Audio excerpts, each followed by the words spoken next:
Не съм отличник в училище, ще успея ли в бизнеса? Един от най-често задаваните въпроси, които хората се питат. Както за себе си, така и за своите деца. Интересното е, че през дългите години опит като сериен предприемач и също така многото години в корпоративния свят, установих, че всъщност няма връзка между двете. Даже зависи от размера на бизнеса. Ако правите малък бизнес, много по-успешни са тези, които не са били отличници в училище. Според мен това се дължи на факта, че за да стартираш бизнес иска малко смелост и безумие, а обикновено тези хора, които са смели, те нямат пълната картинка за нещата.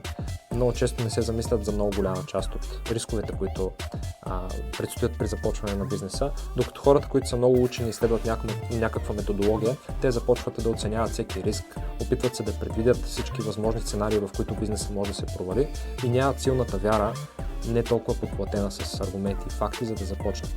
Поради тази причина хората, които са били отличници в училище, трудно стартират бизнес.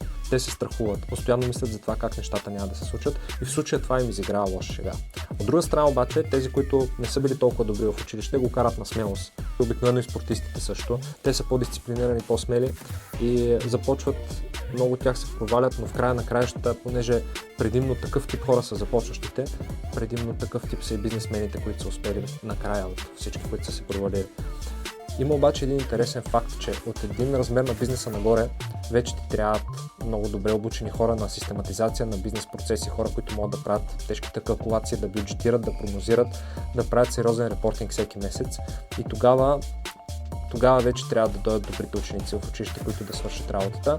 Затова обикновено хората, които са много добре в училище като оценки, особено по математика и по естествените науки, те или се включват като добри менеджери и работници при някой, който е стартирал и вече трябва да мине на второ ниво, или самите те създават директно от втория тип бизнес. За съжаление в България това е рядко, директно стартират с някакви фондове за рисково финансиране, директно купуват някакви франчайзи отвън, неща, които те могат да разчитат, които могат да калкулират, неща, които идват с готови бюджети, с готови системи, те могат да ги оценят, могат да се подготвят, могат да защитят финансиране или могат да защитят откриването на клон в България. Ако искаш да надскочиш етапа, в който ти да си човека за всичко, искаш да го превърнеш в голяма корпорация, тогава или трябва да назначиш такива хора, които са били добре в училище, или трябва ти да си наваксаш с всичко, което си изпуснал тогава, за да можеш да систематизираш и да обвържеш цялото финансиране и целият паричен поток на бизнеса, да го видиш, за да можеш да растеш нагоре. Иначе трудно става вече в днешно време при тази голяма конкуренция, само защото си бил първия в даден бранш, да си милионера или голямата корпорация, в която се превърнал, защото най-малко ще дойдат външни компании, които имат много добри екипи от хора, които са били отличници в училище, които просто ще изядат.